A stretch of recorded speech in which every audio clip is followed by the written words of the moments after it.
ആധുനിക ചികിത്സാ സൗകര്യങ്ങളുടെയും വിദഗ്ധ ഡോക്ടർമാരുടെയും സേവനമിനി നിങ്ങളുടെ അടുത്തും.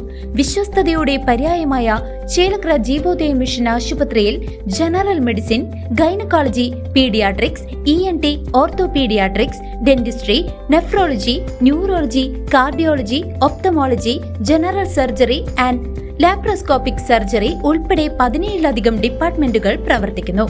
ഒറ്റപ്പാലം നഗരവീഥികളിൽ ഇനി വസന്തം വിരിയും. കുളപ്പുള്ളി പാലക്കാട് പാതയോരത്ത് 100 പൂച്ചെടികൾ നട്ട് നഗരസഭ. ഒറ്റപ്പാലം നഗരത്തിലെ കുളപ്പുള്ളി പാലക്കാട് സംസ്ഥാന പാതയോരത്ത് 100 പൂച്ചെടികൾ നട്ട് നഗരസഭ ഹരിതാപമായ നഗരവീഥി ഒരുക്കുന്നു. ഒറ്റപ്പാലത്തെ സൂരജ് ഫുഡ് പ്രൊഡക്ട്സ് കമ്പനി സൗജന്യമായി നൽകിയ 100 പൂച്ചെടികളാണ് നഗരവീഥികളിൽ വസന്തം വിരിയിക്കാൻ ഒരുങ്ങുന്നത്.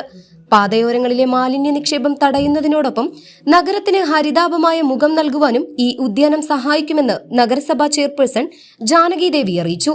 നഗരസഭയിലെ ആരോഗ്യ വിഭാഗം ജീവനക്കാരുടെ സഹകരണത്തോടെയാണ് ഉദ്യാന നിർമ്മാണവും പരിപാലനവും നടക്കുക.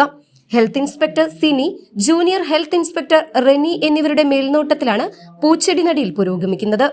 29-ാം വാർഡിന്റെ സൈഡിലെ ഹൈവേയുടെ ഭാഗം പൂച്ചെടികൾ വെച്ചുപിടിപ്പിച്ച് ബ്യൂട്ടിഫിക്കേഷൻ ചെയ്യാൻ വേണ്ടി തീരുമാനിച്ചായിരുന്നു.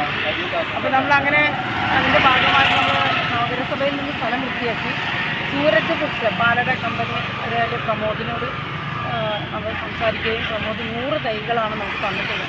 നമ്മുടെ റോഡ് സൈഡിൽ കൊച്ചി മറ്റ് വേറെ ചെടികൾ പല വിവിധ തരത്തിലുള്ള ചെടികൾ തന്നിട്ടുണ്ട്. അത് നമ്മളിവിടെ വെച്ച് പിടിപ്പിച്ച് വേസ്റ്റ് മാറ്റി ഇനി അവിടെ ആളുകൾ ഇടാതിരിക്കാൻ വേണ്ടി ഈ ചെടികൾ വെച്ച് പിടിപ്പിക്കും.